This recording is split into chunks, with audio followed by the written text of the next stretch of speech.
Hello there, History 131. We are approaching the end of the course last couple of weeks here, and spending a couple of weeks on the American Civil War, and doing that for a variety of reasons. As we get to the end of the course, you've got your book reviews and other things like that due, and I'm sure you have that in other classes as well. And hopefully by this time you've looked at the two PowerPoint presentations, one on fighting the Civil War and the other one on the big giant on the Battle of Gettysburg. And what we're going to do here with this particular video is we're going to look at the surrender at Appomattox.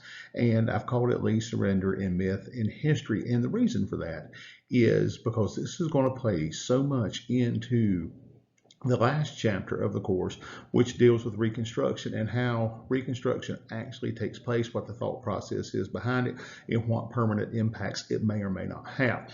Now, this particular presentation, this video rather, started life on the porch of the McLean house that you see here on the picture when I actually was able to give a lecture there back in the summer of 2008, which was really neat, being able to talk about this less than 15 feet from where Lee and Grant actually signed the surrender terms and ended the Civil War. And while the actions here at the McLean House in Appomattox Courthouse, Virginia, while they do end the vast majority of the fight of the American Civil War, that doesn't mean the conflict itself, and what I mean by that is the political and ideological conflicts themselves are not done. And the actions that take place in that home right there play so much into what's going to happen later that I felt like this was quite worthy of a video. So let's start off with the myth. And the myth is this, and just like I've got written down here, this long standing idea of an angelic aura surrounding the surrender of the Army of Northern Virginia. If you look at certain, comprehensive volumes on the Civil War, there are some very common images of Lee's men furling their flags. There's a great one where one man has his arm bandaged. He's crying while they're rolling up the stars and bars. Um, and that kind of gives rise to some other things. And hopefully by the end of this presentation, or the end of this video rather, you see that this stuff is simply not true. There's some kernels of truth here and there, but the reality is vastly different. I have a very personal stake in part of this, and we'll get to that later. It's the same guy you've been seeing, for weeks now. It's my great-great-grandfather, Joseph Byers, because he's going to be part of this process. Now, the first thing here about Lee's army being loyal to the last and clinging to their flags and to their commander and yielding only in the last extremity. Well, there is a little bit of that there. But as you're going to see here in a few minutes, there's more to it than that. Then there's John Brown Gordon and Joshua Lawrence Chamberlain's salute there on the road that probably did not happen, but we like to believe that it did, and the muted celebrations by the Union Army. I mean, yeah, Grant does say, to quit celebrating that they are our countrymen again, but the furling of the flags, the stacking of the weapons, and this embracing of recent enemies as countrymen. Elizabeth Barron just wrote an incredible book called Longstreet, which basically, truly, the meat of the book begins at this time when his old friend Ulysses Grant and him, are able to embrace again at the end of the war. And so there's this myth, though. That's the myth, and it's going to have consequences for the history of this country that we're still not out of the woods on yet here in the 21st century.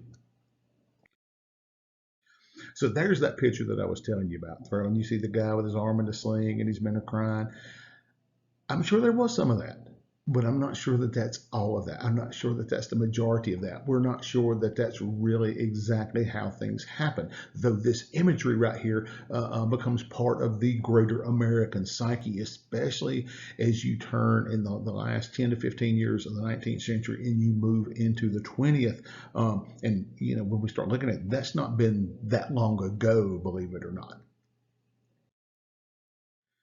Here's the other one. You need some stacking the arms, the reverence. I mean, that did take place because these men were enemies and they had fought each other for years, and they were very respectful of one another because both sides were incredible fighters. It's kind of like a really strange rivalry. Like, let's use the metaphor of football. Sometimes these bitter enemies can show a whole lot of respect. Now, again, this is part of the kernel of truth that gives rise to the myth. And the question is, why will we cling to it? Well, here you go. I mean, every single great nation has endured some kind of trial by fire. The French, the British, all of these have endured it at some point in their development, some type of civil war or conflagration like that. And the nation, America, that comes out of the forge of that war is stronger, more unified than the one that entered. Okay, the America that we have today is forged in that fire of the Civil War.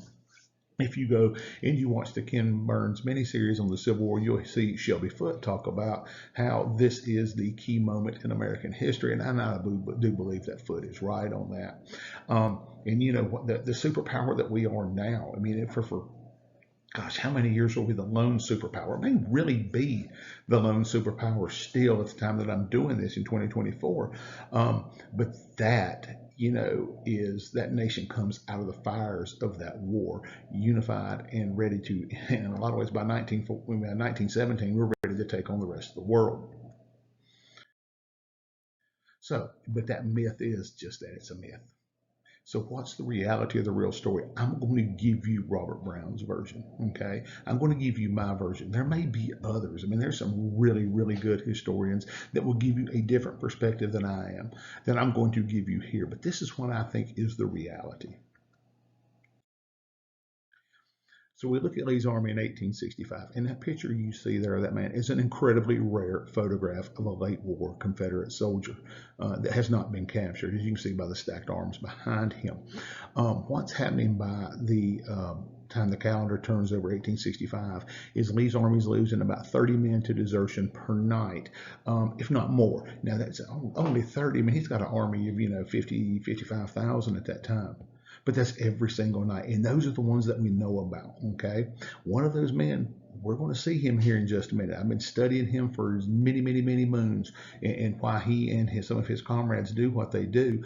But as you look at that man there, that does not look like somebody who's having a big time out there in the field winning a war. The war is going so badly, with Sherman's army marching through Georgia and South Carolina and turning into North Carolina at that time by the turn of 1865, that these men have decided that the cause is lost. This war is over, and that 30 of them decided, not only are we not going to fight, we're going to pack up and go home.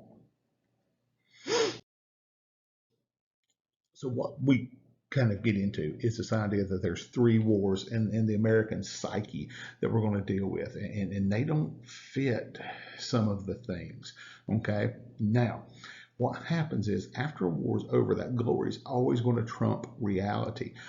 Series that just came out back in January, February, Masters of the Air, is part of that. And it's an incredible story based on Don Miller's book by the same name.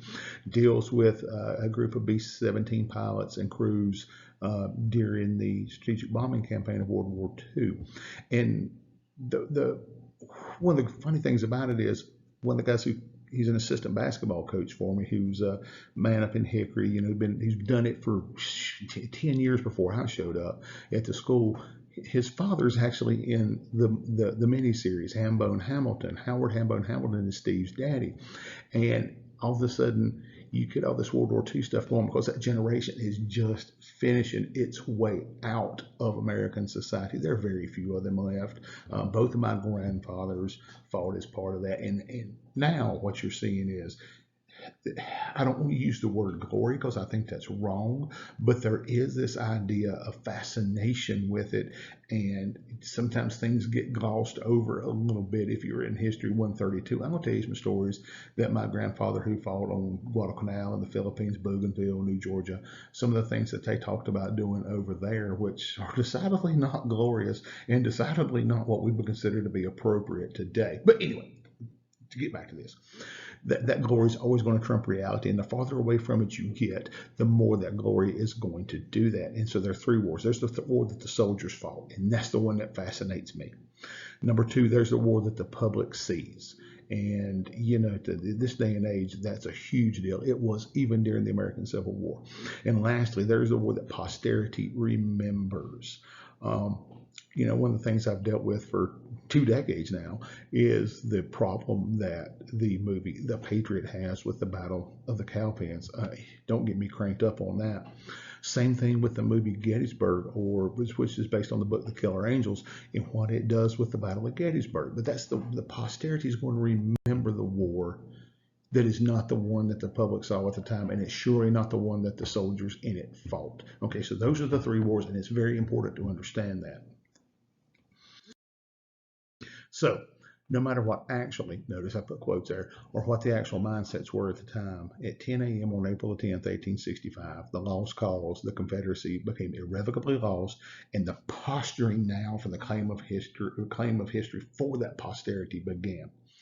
My undergraduate professor that I had for Civil War and Reconstruction, I'll never forget this because I thought he was a lunatic for about 5 minutes after he said it. Then the more I thought about it, the more I thought Dr. Eddie Lee's right. And what he said that the North won the war, but the South won the peace. And I'm like, what are you talking about? We're going to see that throughout this and in the next chapter. Dr. Lee was correct. So the key question here: whose history? Who's it going to be? And that's the question that is going to basically consume the South and the combatants and their memory of this war for 40, 45, 50 years. And then that war is going to carry on. The war over the history is going to carry on even to this day. So one of the things that happened, 1865, just a moment over 5 years after the end of the war, the character who could have settled the whole thing, he ends up dying of heart failure. Robert E. Lee dies in his home in Lexington, Virginia. On his way back, after he had been to a church meeting that Sunday evening. So with his death, the man who could set it all straight is no longer around. And so it leaves his subordinates and hangers on and all manner of people to decide exactly what happened, why it happened, and what does it mean. Okay. So the first question of the day is, why did the South lose the war? That's really close to part of what your discussion board this week asked. So why did the South lose the war? That's the first thing we've got to answer here, okay? Because the reality and the memory may not quite match up. So we don't want it to be simple because real history is never simple. And I hope throughout this class you've kind of seen that. I've tried to make it as basic as we can for an undergraduate 131 level course. But anyway, the one thing is to point out the power of overwhelming numbers. We're going to see that here in just a minute. I mean, there's no way around. Grant has 3 and 3.5 and sometimes close to 4 times the number of men that lead us, especially by the time he's at Appomattox Station. But what happens is we look at that and we say, yeah, it was due to overwhelming numbers or overwhelming resources, which is what Lee is going to print in his final general order to his men, which is fine, But when you think about this, over 100,000 men deserted from the Confederate Army. 100,000. That is 3 times the size of the army that Lee surrenders at Appomattox. 3 times that size. There is some incredible mismanagement at military and political levels. Braxton Bragg, the man that the former Fort Bragg was named after, was such an incredibly bad general that when Jefferson Davis sent him from Richmond to Wilmington to help, plan the defenses and ensure the defense of Fort Fisher, if you've ever been down that way, Richmond newspaper said, "Bragg goes to Wilmington. Goodbye, Wilmington." I mean, there is some mismanagement there. There is a concentration of force. Anyway, I don't want to get too deep into those weeds because it's just not appropriate for this class. And then lastly, failure of a national will to sustain the war effort, which there was, especially once Grierson's raid happens, out in Louisiana and areas like that. And then when Sherman marches through Georgia and South Carolina and North Carolina, I mean, there is definitely a failure of national will to do it. And that national will is the Confederate national will. And that's anathema to this idea of the glorious South. And you'll see people who still subscribe to that theory today. I make a lot of them mad because they'll find out, oh, this guy, around here, he knows this, and that, and the other about the Civil War, and they talk to me like I'm one of them in terms of this lost cause. And I'm like, going, hold on a minute. I'm a historian by training. I don't play in that type of myth, but these things are real. And like I said, my own family, that is part of what we're looking at right here. We're going to see that by the end. All right. So what happens is, with the death of Robert E. Lee, the Virginia and the PR machine cast blame on other states. I mean, Lord have mercy. The fight over Gettysburg itself to this day, and what happened during the Pickett Pettigrew Trimble charge, is still it is still raw in a lot of people's minds. And what happens is Virginia owns that history for whatever reason, because that is where they were the ones to get the first press out about it. And if you control the press at that time, as newspapers and whatnot, you controlled the memory, you controlled the narrative. In our age of online stuff, it's a little bit different. In 24-hour news, it's a little bit different. But back then, the Virginians were able to get that out. People such as Jubal Early, who Lee basically fires him at the end of 1864 up in the valley, but yet this guy becomes the mouthpiece. And then John Brown Gordon down in Georgia becomes the other mouthpiece. And then they elicit, Joshua Chamberlain from Maine, who's a Union Army officer. Oh my, folks, this right here is political spin doctrine at its best. So there's old Gordon there, and you will never see the other side of Gordon because he's got several scars from where he was wounded at the Battle of Antietam. Matter of fact, if you go through that PowerPoint, you're going to kind of see that spot where it happens. Matter of fact, I talk about it. There's old Jube, or Lee called my bad old man on the left-hand side, a lifelong bachelor, and could cuss like 15 sailors supposedly. So what they're going to do is they're going to put, all of a sudden, they're going to revise this history. You might hear revisionism or revisionist history. You may hear that start to be mentioned now that you're into your college career. Well, these guys right here have PhDs in revision. They're going to take the truth and they're going to stretch it like an old Stretch Armstrong doll from back in my younger days in order to make it fit their image. That doesn't mean it's right, but it's going to fit their image. And then you've got this group, the United Daughters of the Confederacy, by the 1880s. Now, this is 15, 25 to 25 years after the end of the war. A lot of these veterans are aging. They're starting to die off. By the 1890s, the commanders are starting to get older and die off. These Southern women, these are the ones that keep it going, okay? And they really embrace and perpetuate that myth of the lost cause. Matter of fact, most of the Confederate monuments that you see in towns, like there's one on the Court Square in Shelby. I'm pretty sure there's one in Gastonia as well. They'll say things like "lest we forget" and stuff like that. They're put on there by the UDC, the United Daughters of the Confederacy, or these widows, daughters, and granddaughters of these Southerners who fought in the war. And their goal is to keep that memory alive and to keep it pristine and glorious. Now, again, I talk about perpetuating the myth. There's going to be some kernels of truth in it, but the vast majority of it is a myth, and they've concocted it almost out of whole cloth to make themselves in the right. All right. So why does it become important? Well, ancestry Southerners are a proud people. Man, you know what? My ancestry Scots Irish. Not only are we proud, but we are also we have a temper and everything. Anyway, nobody cares about that. But they are very proud to this very day. And I think I can paint with that broad brush, and it's okay. Nothing wrong with any of that. But the question becomes now, was the South right? And to them, that's got to have the proper answer. I'm going to give you that answer in one of the last slides, but that's got to have the proper answer according to these very people. And that answer to them must be yes. And if that answer that is provided, the defeat of the war was not proper, then it's because it was being misrepresented, that somebody's telling you a lie, that we know the truth.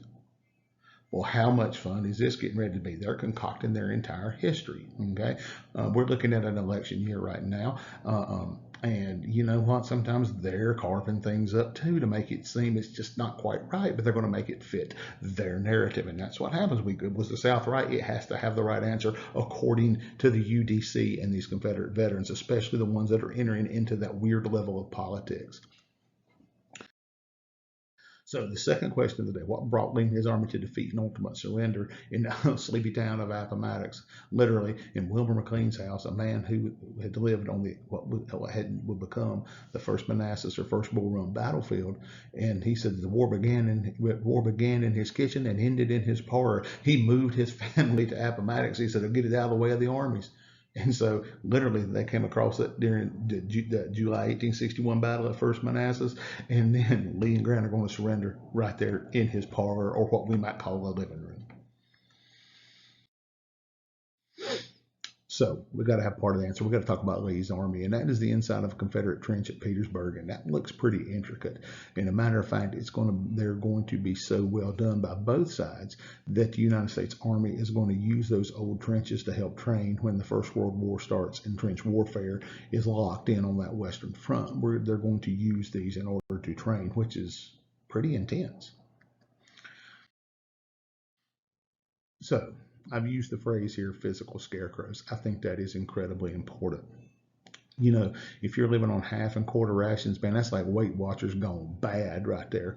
When you look at it, if you were a Confederate soldier, your ration is going to be 5 ounces of cornmeal and a quarter pound of bacon a day. That's it, folks. Now that sounds kind of cool, and I think like for breakfast and a lunch it'd be okay. But after a couple of days, that's going to get real old. The vitamins and minerals aren't there. You're going to get rampant disease.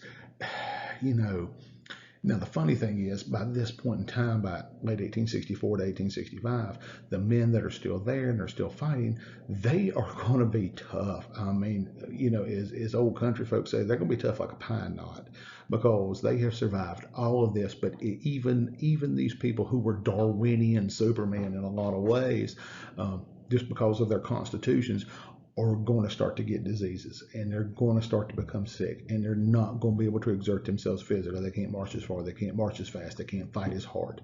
And so that's what I mean by that limited ability to exert themselves or to sustain those exertions. There's an old saying that an army travels on its stomach, and that is nowhere more true than in the American Civil War. And right here, what we're looking at is an army that doesn't have anything in its stomach and not a lot of prospects for getting more, and that creates a bit of despair. And so you see these men that were captured some point in 1864. They don't look just incredibly emaciated like you would expect, but they have clothes on too. I mean, they don't look like they're poorly equipped at all, and that has always struck me. And I'm not sure who this unit is that they were captured from, but they look to be relatively well clothed. They look to be relatively well fed, but that still doesn't eliminate the fact that Lee's army is on half and quarter rations and they have incredibly limited manpower. And so you're looking in there, got a little canteen action. They're turning back, looking at the camera. This is a rare, rare, rare image of Confederates at this point in the war. So the next is manpower and leadership. Now, one of the things that we find out from multiple memoirs and documents that have been left is that the men that join these units after the Gettysburg campaign, here I've said company, okay, and I should have said regiment. I'm not sure why I put that on there. If you can see how old the original presentation is, but that joined after Gettysburg campaign, they said to a man, almost all made inferior soldiers that had signed up earlier. These are people who have been conscripted or drafted into the war. They're going because they're compelled to, not because they want to. And so when you're having to do that, that manpower is less efficient. Leadership is going to be less efficient. We're going to see some of that in a second. So look right here. This is Lieutenant T.D. Lattimore. He's from here in Cleveland County, and he was a member of the 34th North Carolina Infantry. It's not his picture on the previous page. Those of you that recognize that, that is at that point in time Lieutenant, but later Captain Joseph Byers. But when you look at them, they received many recruits, and they're 40 and 45 years old.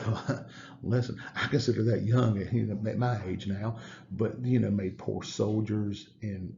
Man, oh man. And he's talking about how this grand old regiment was not what it had been at the beginning. And you seeing the list of the killed and wounded, I believe he's absolutely right. So Lee's army is quite literally wasting away, and what it's getting replaced is not nearly as good as what was there before. And then there's a dearth of officers. I mean, you look at these people who have been killed. I mean, Stonewall Jackson, killed by men of the 18th North Carolina, probably from Lincoln County, during the Battle of Chancellorsville. Or you've got Jeb Stuart there with his big old nice beard and sword, who was killed at Yellow Tavern. Stephen Dodson or Dodd Ramsor there, that you see it right here from Lincoln County, who was killed at Fisher's Hill. And then there's James Johnson Pettigrew, who was killed at Falling Waters after Gettysburg. Uh, um, you look at Ewell there, who's basically, he had to be drummed out of the army because he had gone, he couldn't stand up to the stress of combat. He does come back at the end at Petersburg. And behind my head here is William Dorsey Pender, who is one of my favorite of the Confederate generals to study. And Lee always said he was the best general, he was the best officer of his grade that he had in the Army. But he is going to be mortally wounded at the Battle of Gettysburg and die on the way home. But these men that had made that Army function so well for so many years, they're not there anymore by the end. And, in the Corps commanders, he didn't have Jackson anymore. I mean, Longstreet had been grievously wounded at the Battle of the Wilderness by his own men, much like Jackson had been very near there the year before. Little Powell Hill, AP Hill on the far left there. He was a great division commander, but he was not as good of a Corps commander.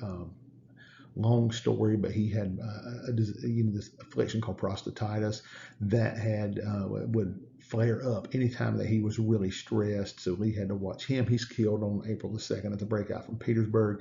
John Brown Gordon there, who had risen from regimental command early in the war all the way up to Corps command.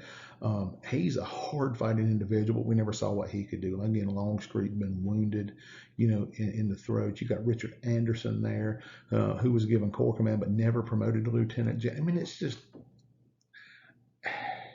it's kind of like the New England Patriots right now. You used to have a really great team, but they've slowly whittled away. Tom Brady's gone, this, that, and other. That's the way the Confederate Army has been. It's like post Tom Brady New England. Then there's something even bigger. It's the mental state of the Army. And again, I talk about the cream of Lee's army has been killed off. They really have. They're not the same men who did these things. You're going to see it in Chamberlain's own words here in just a minute. They're just not the same. The bravest and the hardest fight in the bunch, they're dead. I mean, most of them are. I'm not saying all of them. Most of them are, or have been so wounded that they could no longer fight. So the mental state of Lee's army is not what it had been 2 years prior. You add to that life in the trenches, or as Lee referred to them, the ditches. It wore you down because they couldn't get rotated in and out very well. The Union Army could because they were had so many more men, but there's boredom, there's terror. You stick your head up, you're going to get a bullet in it. You don't know when the artillery is going to be, going to be lobbing in a barrage on you. You're living in the filth and the mud and the cold and the wet and all of that day after day after day. And you're seeing, these men desert. You're seeing people get sick and die. You're seeing people getting shot and die. And what happens is that morale plummets. Lee, in late 1864, was going to continue to say, if we could just get the army out of the ditches, he called it, and be able to fight in the open, the morale would improve. But that time had long passed by the end of 1864.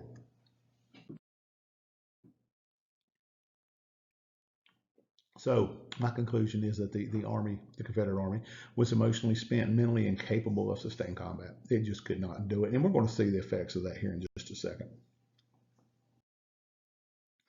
So back on home front, what you get here is a lot of these men, at the beginning of the war, a lot of wives said, hey, listen, you don't get to desert. You don't get to come home. You don't get to do that kind of stuff. Now, by the end of the war, they're going, you need to bring yourself home. We're going to starve. Things are happening. We don't know what's going on. There's marauding bands. There's, Union cavalry, blah, blah, blah, blah, blah. Sherman's come through. They're saying you need to get home because you had this massive inflation, these massive destitution, among these families, and a lot of these men are avoiding conscription. It's a bad situation, and people on the home front, many decided it was not worth it for their husbands and sons and brothers and all that kind of stuff to continue this doomed fight. So they're saying, come home. Then down in Georgia, you got Governor Joe Brown, no relation that I'm aware of. Down there, he's resisting the Confederate government. You got Zebulon Vance here in North Carolina, who's trying to resist the Confederate government. Then you got Sherman running around and doing his thing. And what happens is people lose faith in Jeff Davis. They lost faith in the Confederate government. The thing that they had faith in was Lee's army, not Joe Johnson's or John Bell Hood's or whoever, or Braxton Bragg, whoever's commanding the Confederate Army in the West. It is Lee's army. Lee's army is the Confederacy. And that's why I said it's the only touchstone that they have. And so it's the only going concern. And as Lee's army goes, so does the South. That's why those questions that we ask become very important. So let's get down to numbers in just a minute. Let's play with the math for a second. You look at those 26 million to 6.6 million. 26 to 7 is a good day on the football field. You see the matchups that Lee had. I mean, the closest he has is in his first battle. Okay, 92,000, 105,000, and it only gets worse gradually from there in so many ways. And so one of the things that a lot of historians today like to say, oh, Lee did this or that and the other, he shouldn't. I'm convinced that he feels his best bet is to strike hard and win quickly. But guess what? When you strike hard and you don't win quickly, you hasten the end of the war. And in so many ways, that's a good thing because the war gets over quicker and it has the outcome that it has. So more of it. You look at this. Grant has an army of roughly 135,000 men. We think. I mean, it could have been stronger than that. Lee on paper supposedly had 58,000. That's the number I consistently see, but in reality, he's got maybe 40,000 effectives. You do the math there. 135 to 40. It's not going to work. 2.5 to 1 is considered the ratio to ensure success. It's well beyond that. It's just amazing that Lee's army survives as long as it does. And that's part of this myth. I mean, it's part of the truth that helps create the myth. So, what is the impact? It's only part of the story. Grant has got the ability to cannibalize his other units, to put force in the fields, to put men in the trenches, to put men in the attack. Lee doesn't have that. He can only beg enrichment. He can only hope for reinforcements. They're not coming because they're not there. So you look at the impact of those numbers. It creates a hopelessness that the men see. They see it. They understand it. Now they've got empty bellies, and it's a bad situation all the way around. And then, again, amateurs talk about strategy and tactics, professionals talk about logistics, and that's exactly right. Union Army sitting, some places maybe 100 yards away, and they're eating whatever they want to eat. Watermelon rind pickles are one of the things that they mention from time to time. Okay, whatever. Not one of my things, but hey, it was some of the things that Confederates mentioned they could see that they were eating.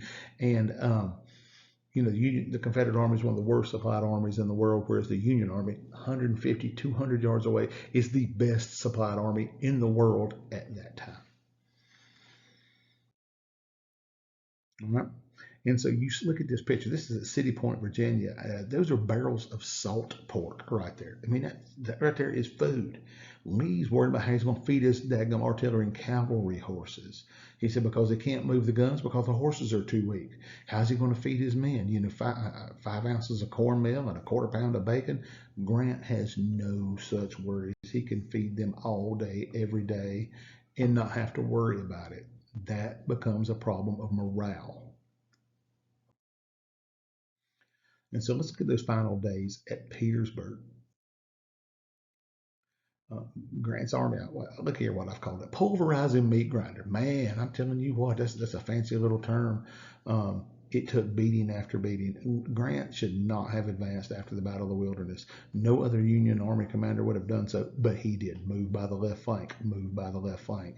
In that overland campaign, Wilderness, Spotsylvania, North Anna, Cold Harbor, raged for months.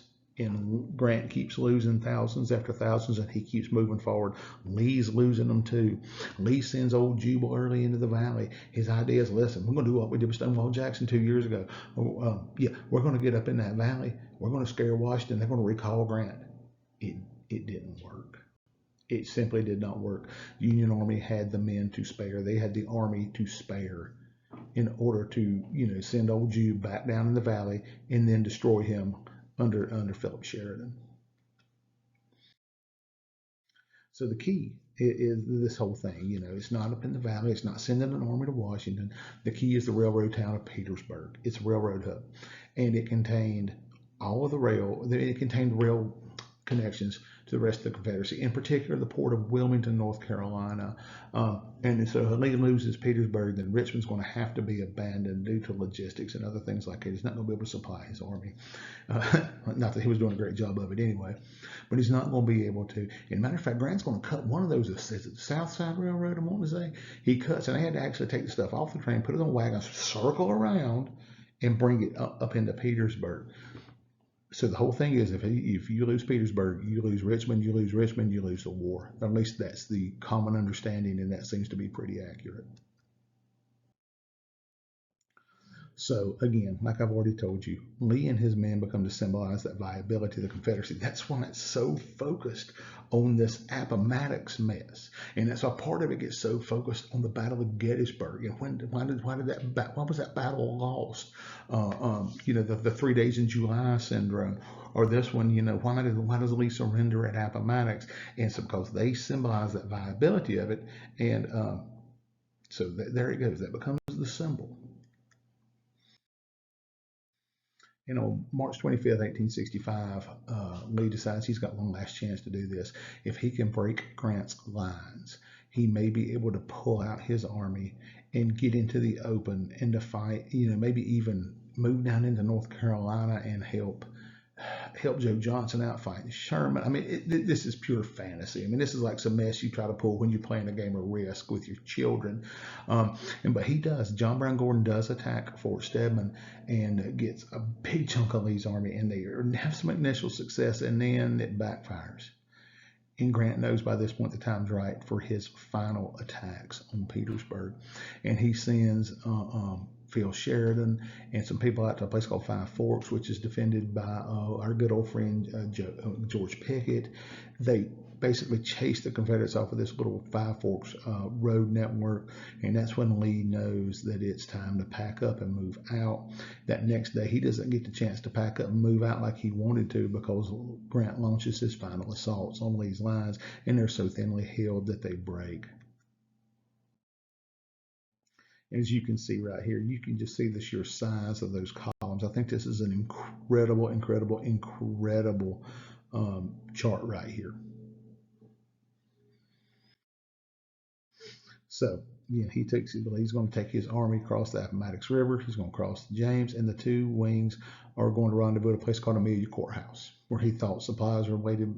It was a mix-up. Imagine that, a mix-up, and all of a sudden, those supplies were never sent there, and it goes pretty well early on. His army's able to, man, they're able to move out. They know, okay, it's desperate. This is it. We got to do something big, and they do it. But that physical stamina, that mental stamina is simply not there. So it goes well early on. And so then there's the retreat. And they get to Amelia Courthouse, and you can see that stuff here. There's nothing there. He sends out a proclamation to people, please feed the army. They send out these wagons. Not much comes in. And then Grant gets on the flank because Grant, he's one of those things. He's like a hound dog, and he smells it. And he's on the trail, and he's on the flank, and he's on the north flank, and he's on the south flank, and he's trying to get ahead of his army. Nobody had done that yet, and he's sending out his bulldog Sheridan to do it. And he's going to press him from the rear. He's going to press him from the south. He's going to press him from the north. He's going to eventually going to catch up with him and hem him in. On August the 7th, 1865, any chance Lee had of escaping Grant's trap comes to naught. And he all of a sudden, sends parts of his army, continues to send them forward at breakneck speed, cuts off Ewell's troops from the main army and bags like 3,000 of them, including 6 generals, one of them being, Ewell himself. And when Lee found out about this, he's quoted as saying, "My God, has the army been dissolved?"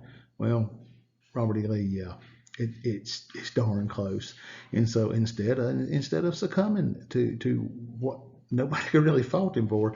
He decides that it's time to march that army west, a forced night march, and keep moving west because it's the only play left.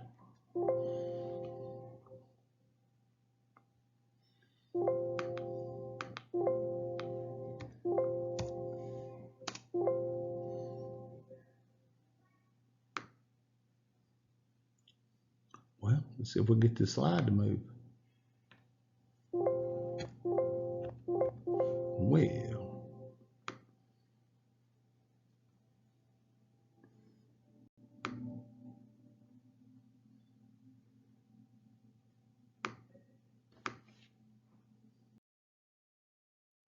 this is a pretty great drawing of the Confederate surrender there at Sailor's Creek. Sorry about that little glitch there for a second.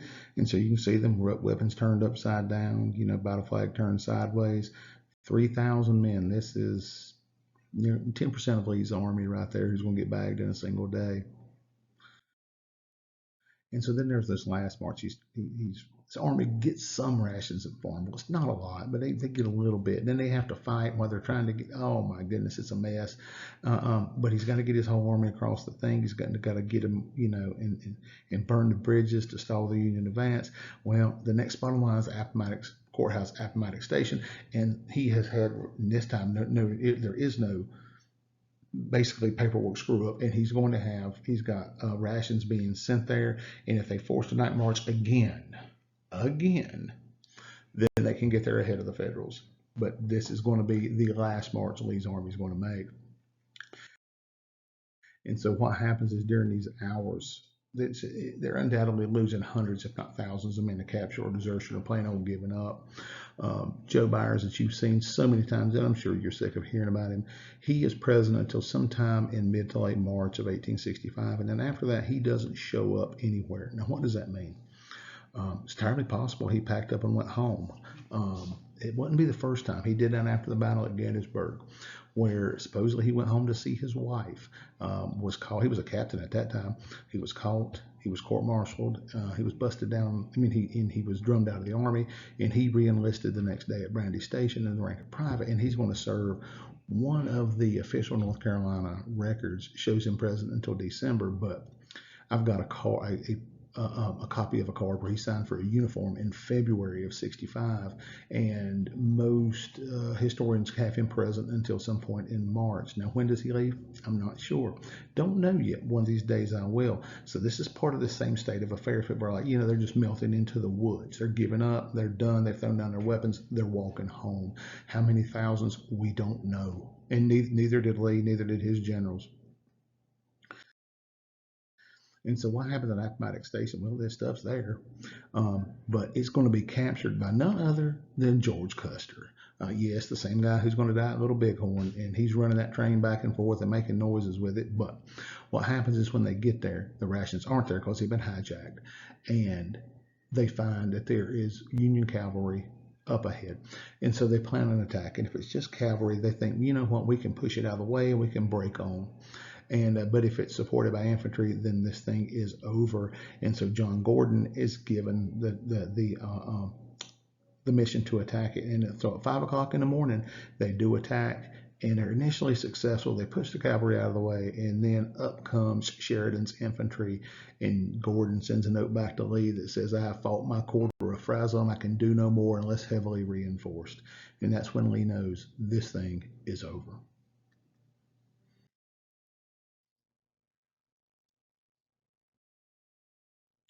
And so Lee sent word to his commanders to send forward a flag of truce, and he sent this to Grant. I received your note this morning. And of course, now people, I've left out the whole back and forth of him and Grant and their notes and all that. It's a little too much for this. Matter of fact, this is a little too much anyhow. But this is Lee saying, I need to meet you, and we're going to give up. And they're going to meet at Appomattox and change the course of history. And as one of those, somebody asked him what he was going to do. He said that there is nothing left to do but to see General Grant, and I would rather die 1,000 deaths. Because Robert E. Lee, the marble man himself, is a very proud man. And so he gets on his best uniform, complete with a crimson sash and his dress sword, and Grant riding heck bent for leather, got his old private's coat on. He's got mud all over him, and he's had it on for a while. There could not be a starker difference in the two men at that time. And so you look at this right here at this conversation where Grant begins. This Ulysses Grant was the man that this entire country needed at that moment. Because if it was somebody who was pompous or conceited, there is no telling what would have happened. That's not Ulysses S. Grant. The more I've researched and learned about that man, the more impressed with him I am. And he's talking about here how he had met him before. We're serving in Mexico, blah blah blah.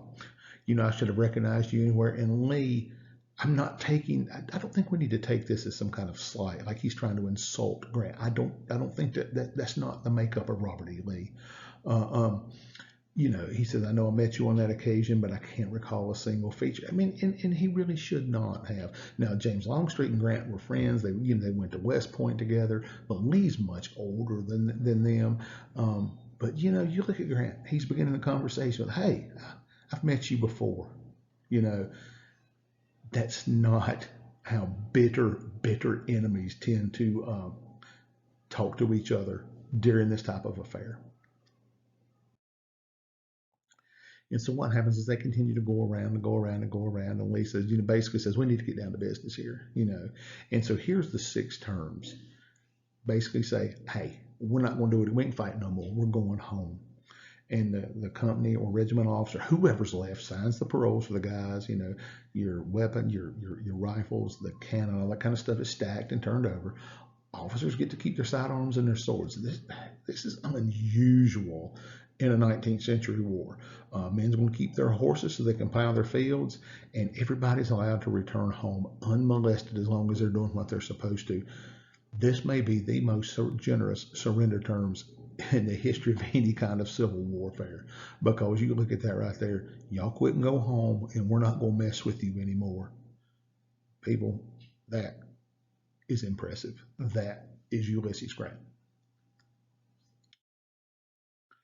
And so at the end of the meeting, all that stuff's being drawn up, and everybody else enters the room, and there's some conversations, and they said that Lee grew more and more reserved. And it's got to be, this is a man he was offered command of the Union Army at the beginning of the war. He lost everything, his home up in Arlington, which is now the cemetery. That's a story for a different day. Arlington, he lost all his wealth, all his stuff. He lost his command. I mean, he's commissioned in the United States Army. He could be considered a traitor, though Grant said that is not going to happen. All that, so he became more frigid, more reserved, and somebody would speak to him, and he would just kind of bow. And I imagine that's because he couldn't do anything else. About 4 o'clock in that afternoon, this is before daylight savings time, so it's the sun, which is not out. It's a very gray day, but that sun is going to be low. It's going to shadow. What few shadows you've got are going to be starting to get long. And he and Grant shook hands. And he and his entourage, they left the McLean house. So Lee stepped out onto the porch, and he took his gloved hand and he smacked it one into the other 3 times, got on his horse Traveler, and went back to his army. And so there's a picture of the Union Army outside of that's the courthouse. That's not the McLean house. That's the courthouse there. And so what are the reactions? Union Army's ecstatic. I mean, they've been fighting these rascals for going on 4 years, and so they're firing muskets and cannon and all that. And Grant sent word, "Don't do that. Don't do it. These are our countrymen now." I get it. Absolutely get. Like, again, Ulysses Grant is the general and the diplomat and everything, the leader that this country needed at that time. Lee, for his part, goes back. Us men rush up to him. Do we need to keep fighting? Do we need to do this? Do we need to break out? And he's like, nope, nope, nope, no, no. That's not what we're going to do. We're not going to fight, some kind of a guerrilla war. He said, listen, here's what happened. And he said, Lee went under an apple tree, and he sat there the remainder of the day. Cannot imagine the defeat that was on that man. And so he gives his last order, and as he wrote the order, Giles Cook, who was the man who did it, he said, after concluding, he said, tears ran down the old hero's cheek. And notice that the punctuation in that is wrong, but that is a direct quote from him. In old hero's cheek, he gave way for the first time I ever knew him to do so. It is impressive, the control that man had. And it is impressive the magnanimity that Ulysses Grant had. And so then there's the ceremony, and this is going to create part of the problem.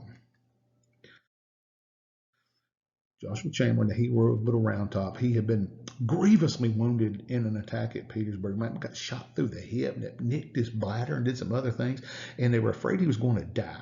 As a matter of fact, they were so sure he was mortally wounded that Grant promoted him to brigadier general, and then the rascal didn't die. So anyhow, he gets assigned that task of receiving the Confederate stacking of arms. And so, suppose he drives up his division on the road, leading them on both sides of it, and the men are walking up, and he ordered his troops to carry arms as the Confederate Army passed. And what that does is a sign of great respect.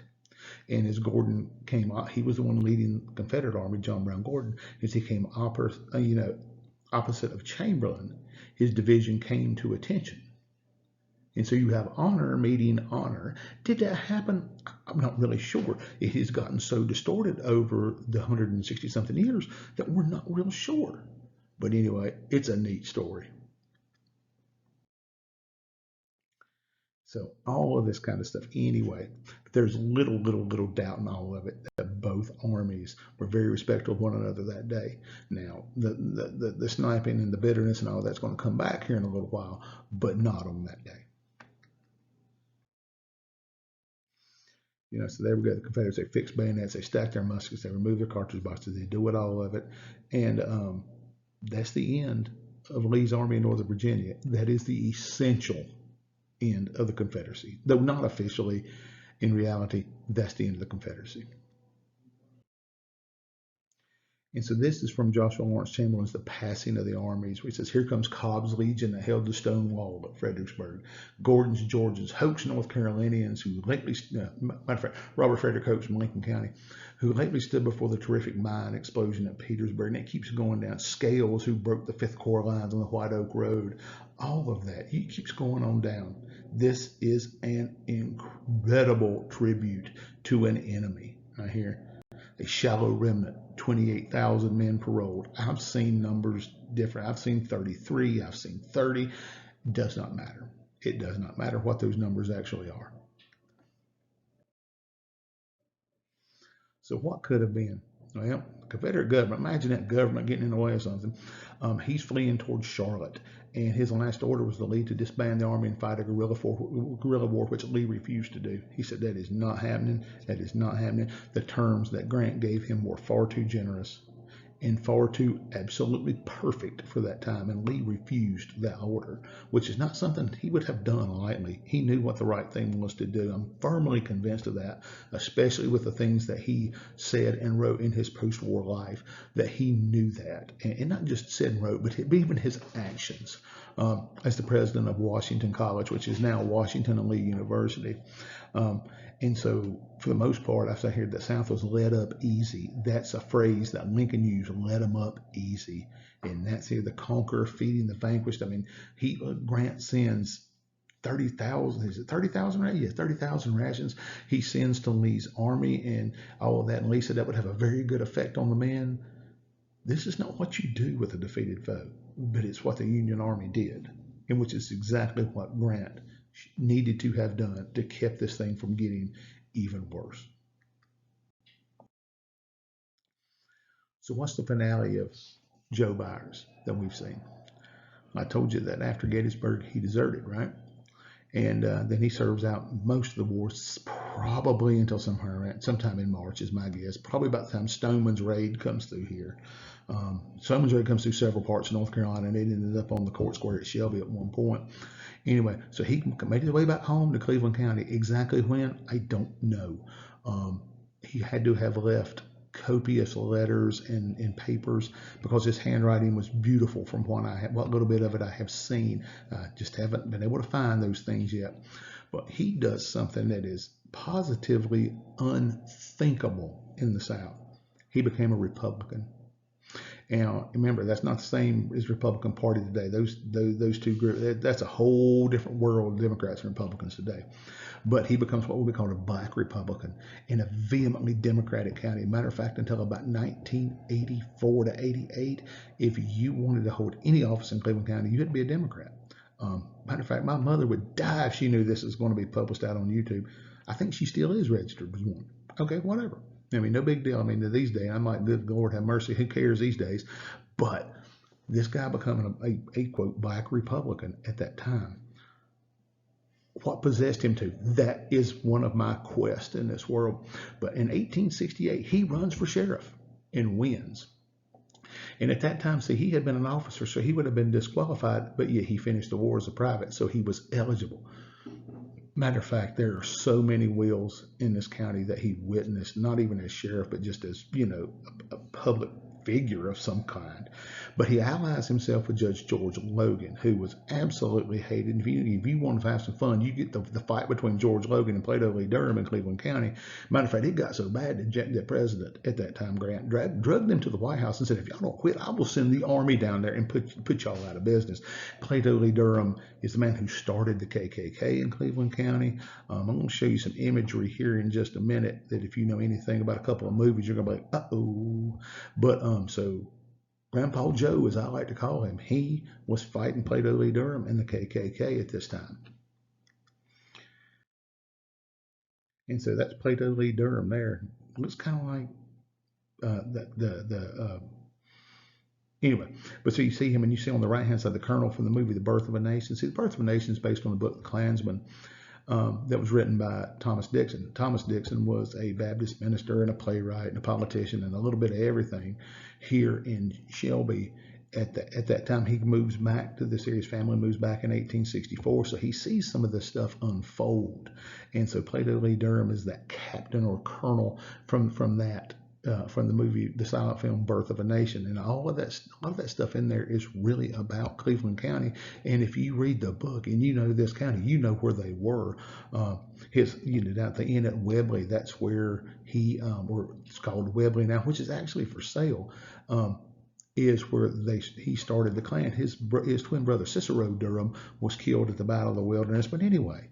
So he's fighting against this bunch right here until North Carolina redoes the Constitution in 1870, I want to say, and when some of the former Confederates are allowed to vote, so he gets voted out. So he has that one little term right there. But I think that is just really neat when you start looking at local politics. Here's a guy who fought for the Confederacy, but yet he becomes the arch enemy. Okay, sounds good to me. And there's the Reverend Thomas Dixon, and there's anyway, whatever. He's buried over at Sunset Cemetery, which is behind the Cleveland County Schools Administration Building.